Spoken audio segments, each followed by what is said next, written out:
pero hay alguien atorado ahí. ¿Entre la ojalata? Un hombre hecho de ojalata.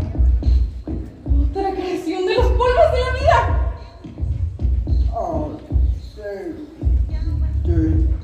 Dijo, aceite. Sí, pero ¿aceite qué? Creo que necesita aceite para poderse mover.